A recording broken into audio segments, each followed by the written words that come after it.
사도행전 32강으로 사도행전 10장 21절로 38절의 내용으로 은혜를 받습니다.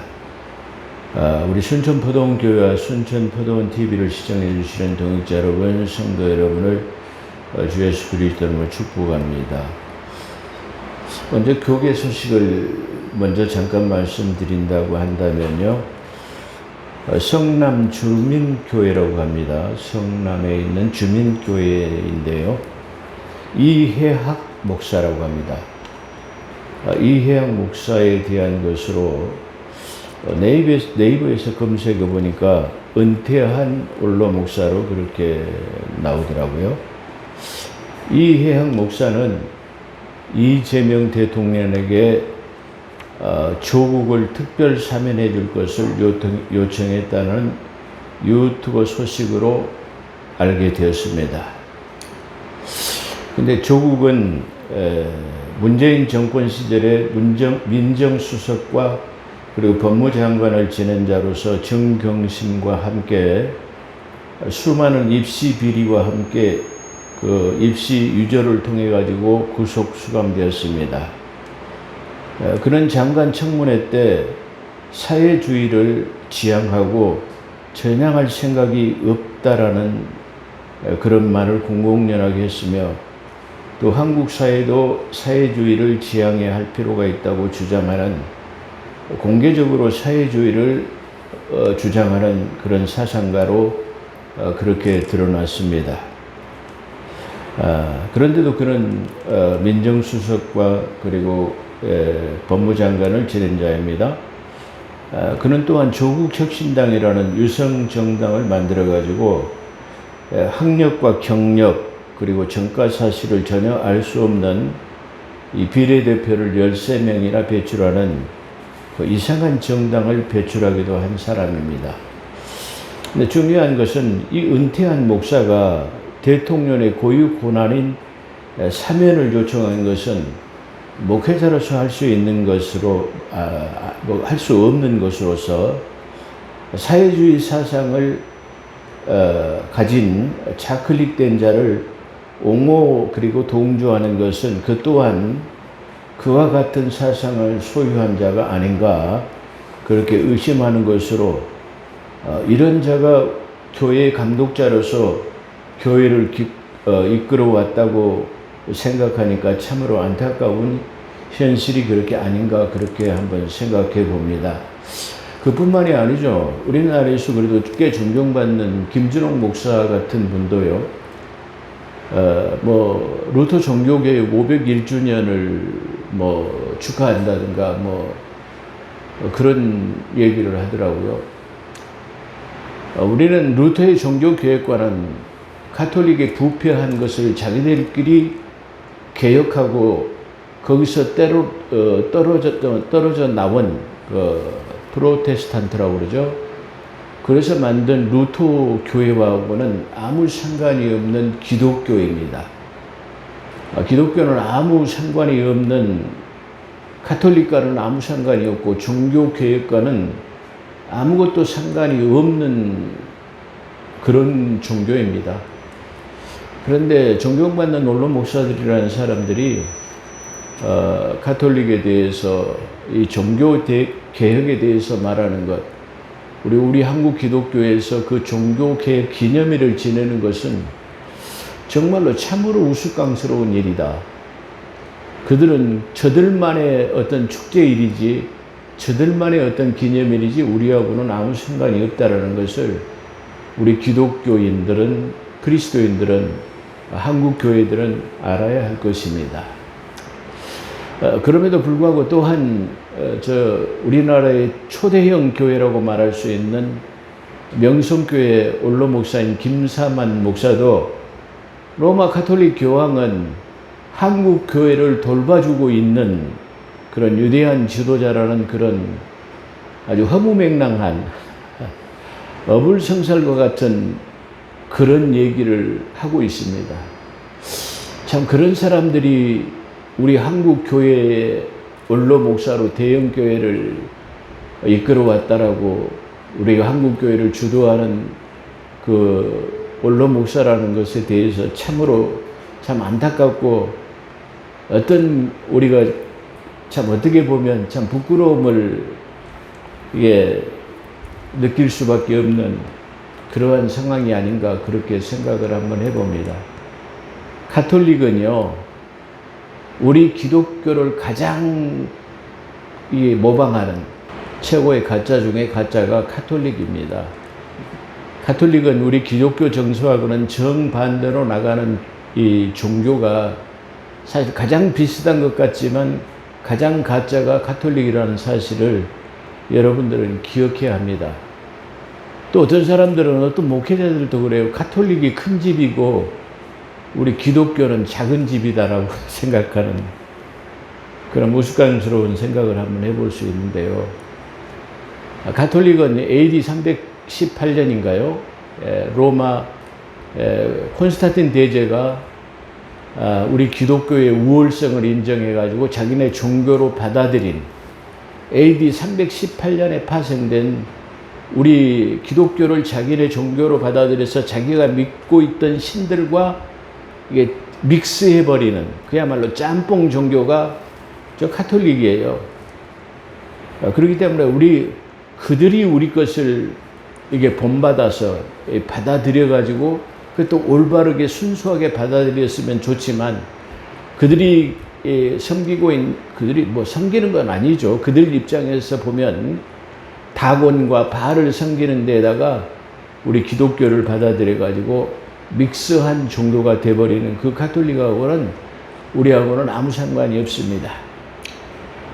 존경받는 목사님들이 어떻게 그런 사상들이 나왔는지 참으로 안타까운 그런 현실이라 한번 말씀드려봤습니다.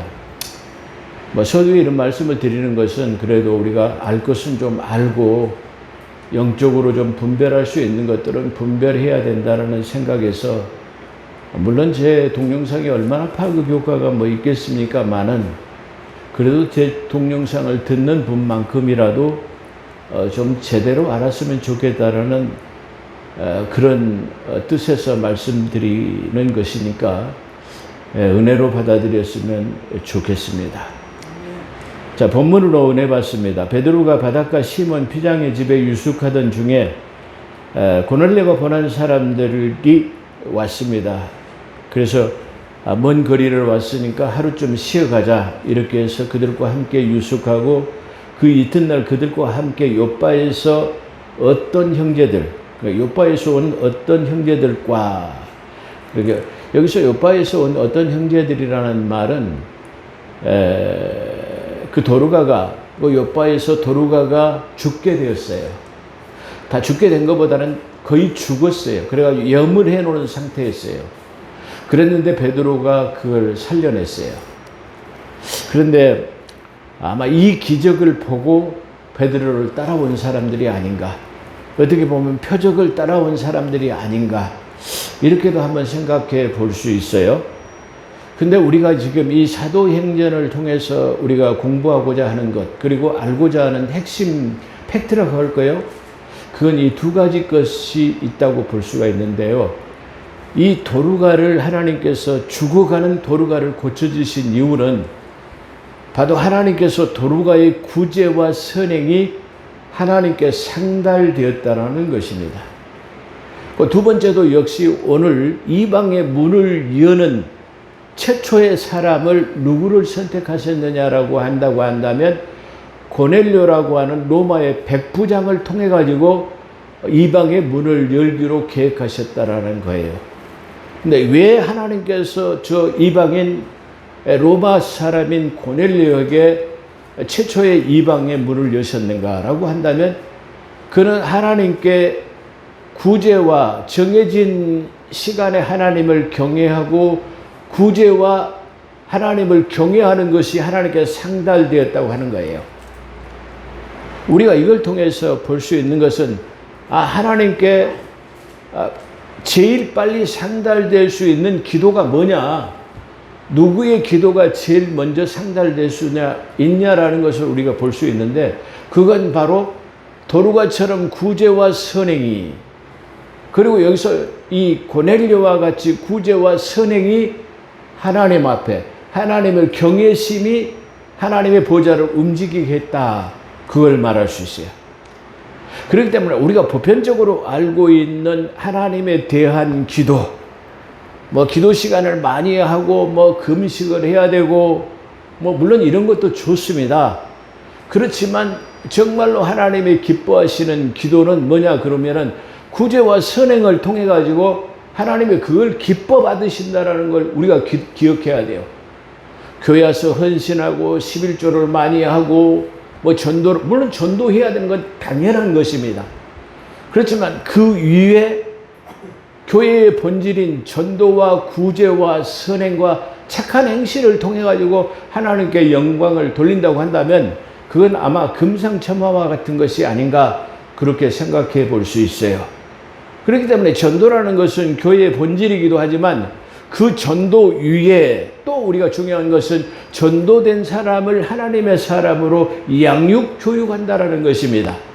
그 다음에 우리가 해야 할 수 있는 일은 바로 착한 행실과 선행과 구제라는 것입니다. 그렇기 때문에 교회의 본질은 하나님께서 본질적으로 말한다고 한다면 우리는 뭐를 해야 되냐 그러면 구제가 앞서야 돼요. 구제를 통해서 우리의 선행이 이게 만 백성들에게 믿지 않는 세상 사람들에게 알려짐으로 말미암아 우리가 빛과 소금의 사명을 감당할 수 있다는 사실을 우리가 알아야 됩니다.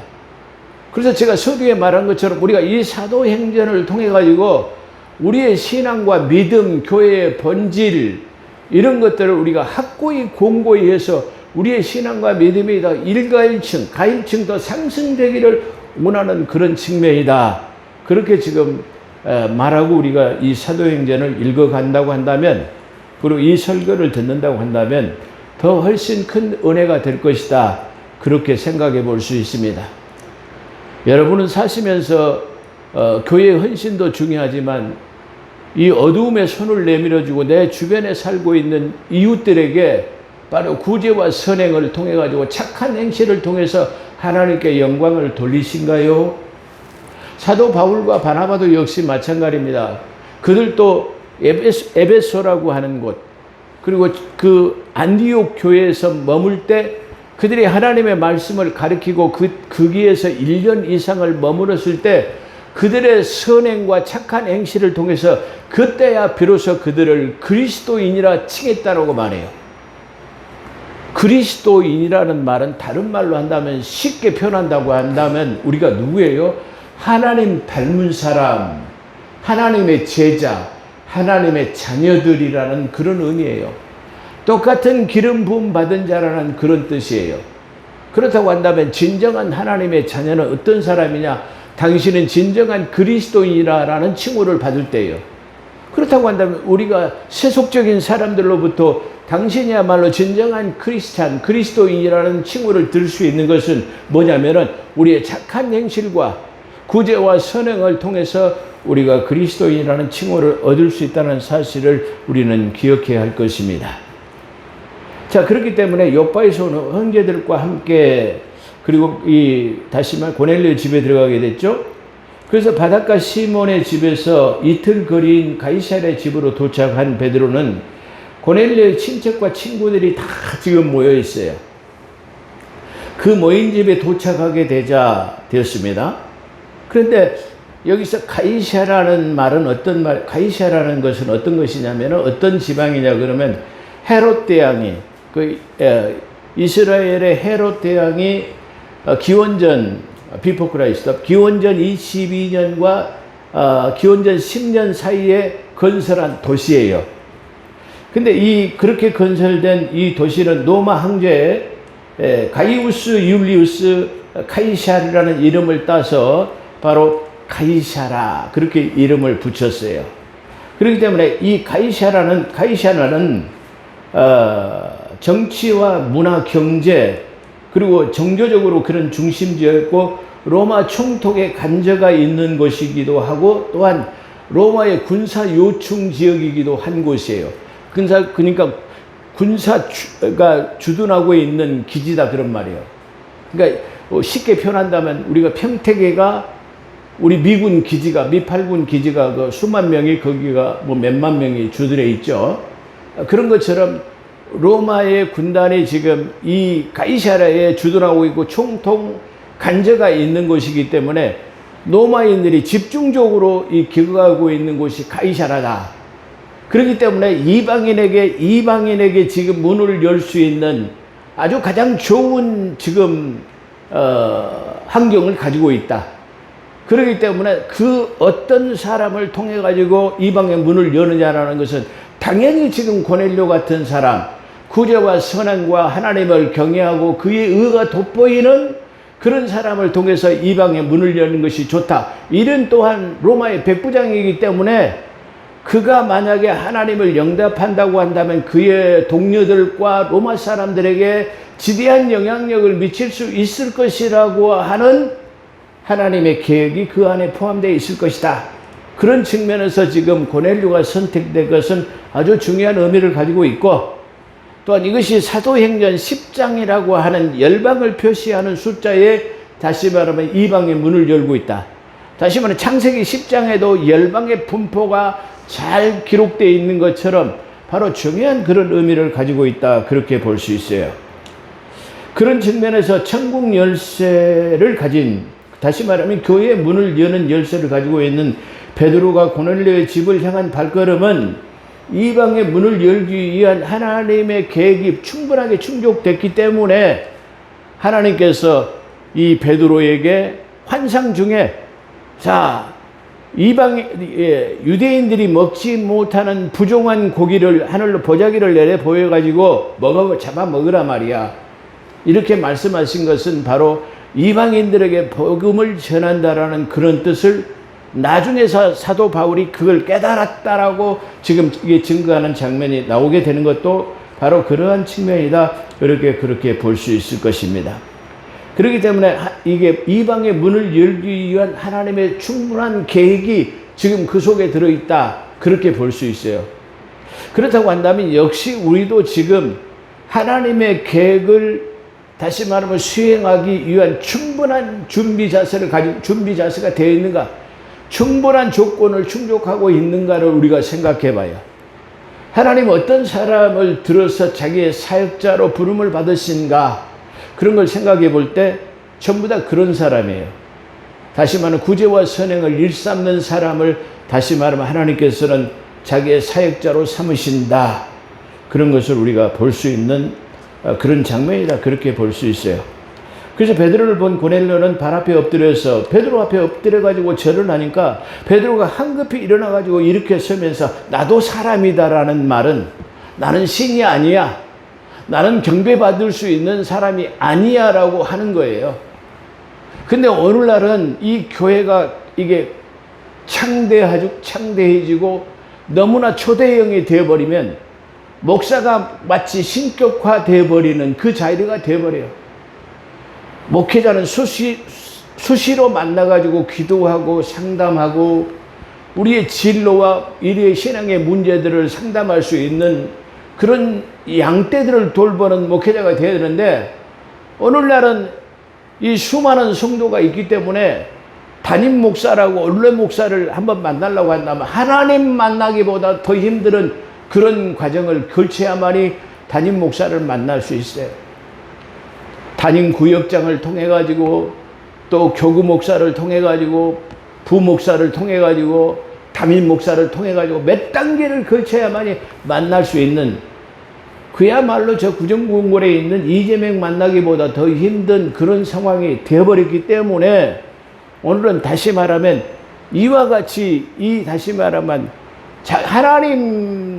하나님이 경배 받으실 만한 자리가 오늘 목회자들이 자리하고 있지 않은가를 한번 생각해 볼 수 있는 거예요.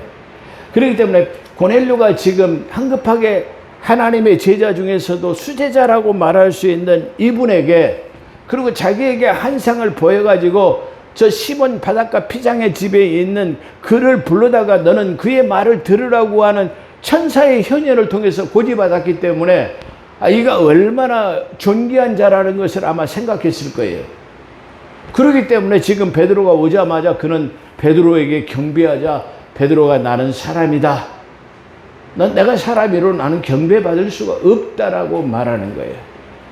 아주 중요한 사역자의 자세가 아닌가 그렇게 생각해 볼 수 있고요. 바로 베드로의 겸손을 나타낼 수 있는 사람이, 어떤 사람 같으면 뭐 당연하게 그걸 받아들일 수 있는 사람이 아닌가 그렇게 생각해 볼 수 있어요.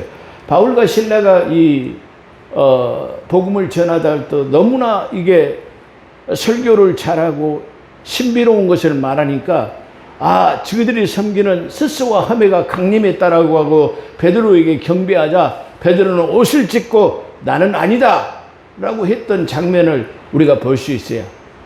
똑같은 복음 전도자의 지금 사역은 바로 바울과 베드로나 똑같은 지금 자세를 취하고 있다는 것에 우리는 그런 겸손한 자세를 가져야 할 것을 오늘 이 사도행전을 통해서 우리가 배울 수 있는 것이다, 그런 말이에요. 목회자는 쉽게 만날 수 있는 우리의 상담자가 되어야 합니다. 우리의 애로와 고충을 들어줄 수 있는 그런 분이 되어야 된다라고 그렇게 한번 생각해 볼 수 있다, 그런 말이에요. 그렇기 때문에 오늘날 이 전달자로서의 목회자의 사명, 그리고 목회자의 위치가 어디가 있는가를 우리가 잘 생각해 보아야 할 수 있는 것입니다. 그렇기 때문에 주님께서는 나는 섬김을 받으러 왔지 않고 내가 섬기러 왔노라고 그렇게 말씀하시며, 섬김의 본을 보이시며 제자들의 발을 씻기셨던 분이 바로 주님이라는 것을 우리는 알 수 있어요. 제가 언젠가 한번 말씀드렸지만은 어떤 대형교회 원로 목사가 자기 80회 생선을 아주 성대하게 그야말로 왕 같은 잔치를 벌였다고 합니다. 그게 아마 유튜브에 소개가 됐는데요. 예수님께서는 33세 이 땅에 사시면서 단 한 번의 생일도 지낸 적이 없어요. 당신을 위해서 단 한 번의 생일잔치도 해본 것이 성경에 기록된 것이 없습니다. 근데 왜 그렇게 할까요? 왜 주님도 하지 않는 일들을 서슴없이 하는 걸까요? 그럼에도 그것을 깨닫지 못하고 거기에서 빠져만 나오지 못하는 우리 한국교회 성도들은 왜 그럴까요? 왜 그렇게 공산주의 사상에 물들어 있는 사람들을 왜 그렇게 추앙하고 그들을 뽑아가지고 국회에서 일할 수 있는 사람들은 도대체 어떤 사상과 어떤 생각을 가지고 있는 사람들일까요? 참으로 참 이상하지 않을 수 없다라고 생각할 수밖에 없습니다. 27절 더불어 말하되 많은 이방인이 모인 것을 보고, 이방인이 보였어요 지금. 그러니까 아마 고넬료의 동료들 그리고 친구들, 자기 가족들 다 모였어요.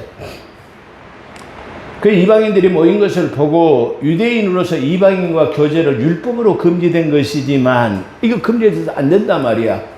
그런데 하나님께서 내게 지시하사 아무도 속되다 하거나 깨끗하지 않다 하지 말라 하시기로 내가 너희들을 불러서 지금 왔단 말이야.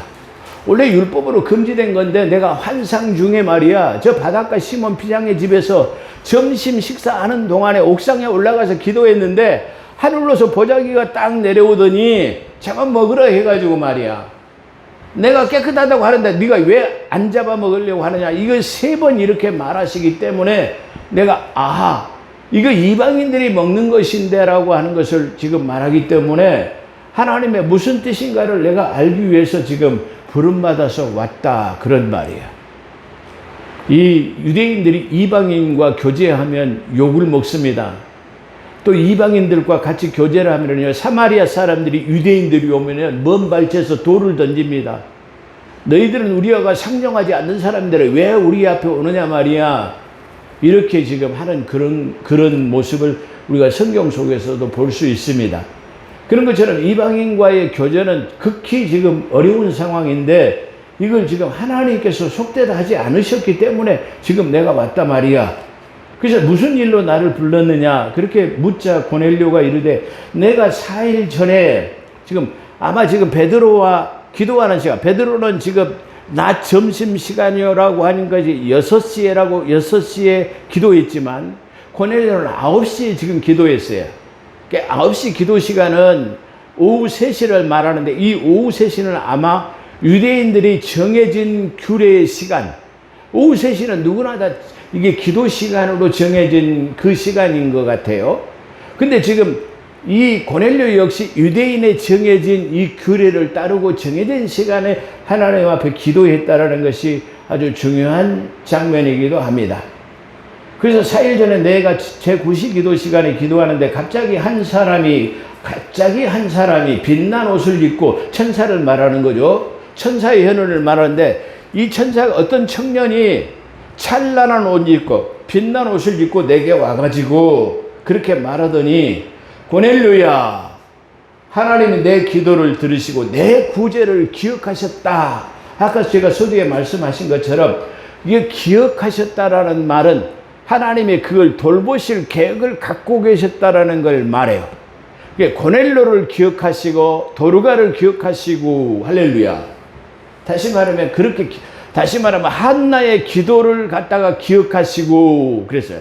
우리 사무엘상에서 우리가 본 것처럼 그걸 기억하셨다라는 말은 그래 내가 그를 어떻게 돕지라고 하는 계획이 하나님이 갖고 계신다라는 걸 말하는 거야.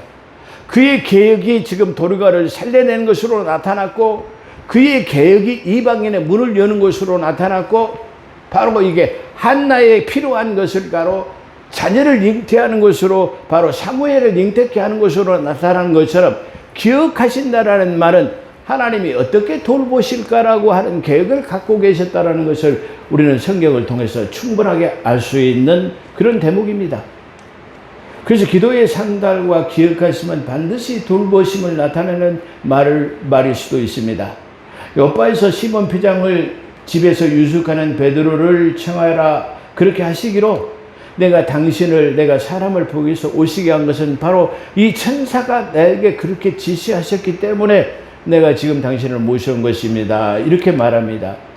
이제 우리 주께서 당신에게 명하신 우리 주님께서 당신에게 명하신 것을 우리에게 듣고자 하여 다 우리가 하나님 앞에 있나이다. 중요한 거예요.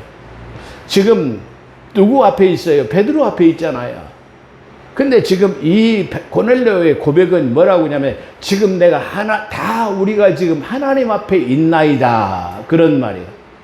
이 말은 무슨 말이냐면 당신의 하나님의 사람을 통해서 선포된 것은 하나님의 말씀으로 내가 알고 그걸 받겠습니다. 그렇기 때문에 우리가 지금 당신 앞에 선 것이 아니라 우리는 지금 하나님 앞에 섰나이다. 할렐루야. 지금 그걸 말하고 있다라는 거예요. 그래서 고넬료의 깊은 신앙을 볼 수 있는 장면이기도 합니다. 또한 당신이 말하지만 그런 뜻이죠. 제가 설명한 것처럼 하나님이 내게 주신 말씀으로 받겠습니다. 당신이 말한 것은 바로 당신을 통해서 하나님께서 하시고자 하는 것을 내가 받아서 실행하겠습니다. 라는 말과 같은 것이에요. 이 말은 베레아 사람들, 성경에서 나오는 아주 신사적인 믿음을 가진 베레아 사람들 그리고 데살로니가 사람들 속에서 나타나는 것이죠. 그 신사적인 믿음에서 볼 수 있는데요. 이게 그 사람들은 베레아나 데살로니가 사람들은 사람의 말로 받지 아니하고 하나님의 말씀으로 받겠습니다라고 하는 그런 고백과 같은 것이다. 이렇게 볼 수 있어요. 저 사람이지만 제가 이 통해서 하나님의 말씀을 증거하는 것은 뭐예요? 하나님의 말씀으로 받아야 됩니다. 그걸 지금 말하고 있는 측면이에요. 그걸 우리가 잘 오해하기 때문에 목사를 신격화하는 것도 그런 측면에서 나오지 않은가 그렇게 한번 생각해 볼 수도 있는데요. 자, 어찌됐든 간에 베드로가 입을 열어서 말하되 참으로 하나님의 예물을 보시지 아니하시고 그런 말이에요. 예물을 보지 않으신다는 말은 각 나라 어떤 사람이든 바로 항인족이든 백인족이든 깜둥이든 머리가 길거나 작거나 수염이 있거나 없거나 그런 걸 말하는 거야. 여기서 예물을 말할 때는 뭐 잘생기고 못생기고 그런 걸 말하는 것이 아니라 어떤 민족이든 얼굴이 검든 희든 이게 황색이든 이게 그런 걸 말하는 거예요. 그래서 어떤 민족이든 예물로 취하지 않는다라는 말은 그거예요.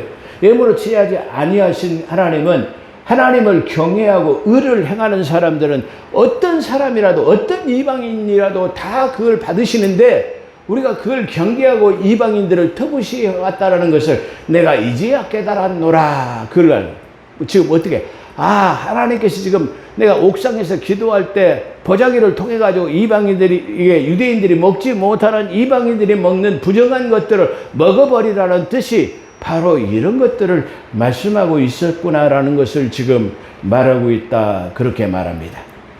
내가 그래서 내가 사람을 반드시 내가 하나님을 경외하는 사람, 그리고 하나님 외모로 보지 아니하고 각 나라 어떤 사람들을 받으시는 줄을 내가 깨달았도다. 아, 한상이 바로 그런 것이었구나. 바로 그것을 말하는 거예요. 그래서 만유의 주 대신, 만유의 주다라는 것은 천주의 주 대신 만물의 창조주가 그런 말이에요. 그래서 주 예수 그리스도로 말미암아 평화의 복음을 이스라엘에게 전하고 요한의 세례 이후, 여기 중요한 말이에요. 다시 말하면 복음의 시작이 요한의 세례, 요단강에서 예수 그리스도에게 바톤이 터치가 되기 전에는 바로 다시 말하면 복음이 시작이 되지 않아요. 그리고 예수 그리스도께서 복음이 전해지고 성령이 비둘같이 내려지고 요한이 옥에 가둬진 것을 들으시고 그가 갈릴리로 내려가셔 가지고 복음을 시작하셨다. 그래서 마가복음에 바로 복음의 시작이다라는 것을 세례 요한이 잡힌 것을 기점으로, 마태 역시도 바로 세례 요한이 옥에 잡힌 것을 기점으로 똑같이 마가나 마태나 똑같은 내용을 기술하고 있는데, 베드로도 지금 여기서 그걸 말하고 있다, 그런 말이에요. 요한의 세례 이후 복음의 시작을 갈릴리에서부터 시작하여 온 유대와 너희들에게까지, 다시 이방인에게까지 하나님이 나사렛 예수에게 누구에게요? 나사렛이라고 하는 구별된, 바로 창세기 3장 15절에 예정된 여자의 후손의 나사렛에 사는 마리아의 후손, 여자의 후손을 통해 가지고 그런 말이에요. 그래서 나사렛 예수에게 성령과 능력을 기름 붓듯 하여, 그리고 선한 일과 마귀를 눌린 자들에게서 쫓아내시고, 이런 기적을, 평화의 복음을 온 세상 만민들에게 선포하신 것은 그 예수님에게 권능과 능력을 한량없이 부으시고 하나님이 그와 함께 하셨기 때문이다. 할렐루야.